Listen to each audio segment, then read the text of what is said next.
Alright. Our project this term was to create an autonomous quadcopter. We're doing this with two VX24 microcontrollers. One's controlling altitude, one's controlling directional movement. However, directional movement is going to be a future project.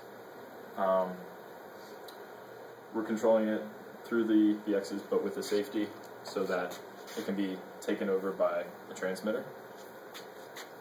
Yeah, the safety, it works if there's a battery, but if the battery dies and it resets, then we are kind of screwed, and that's what happened once, and we literally killed one of our propellers as it was flying, and it reset, and the entire throttle reset, so it went off, flipped forward, broke one of the helicopters, so that's like one thing we need to work on to kind of give it a fail-safe.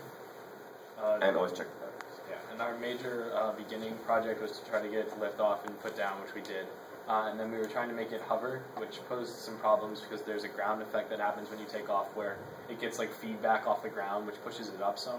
And then when it gets out of that area where the air can push back on it, you need less throttle or more throttle. Need more throttle to keep it up. Yeah. So it's a challenging project. It is. So what is the thing that's dangling down? The thing dangling down, what we have is a sonic rangefinder mounted below. An IR rangefinder here. With an IR rangefinder for lower altitudes. The reason it's mounted on a peculiar device is so that it always points down no matter what the angle of the quadcopter is, to prevent a higher angle during times when the quadcopter is tilted.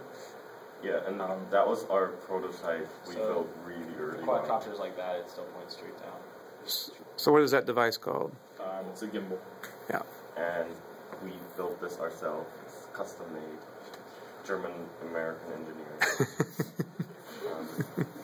Yeah. Okay, well let's see some videos. Nice.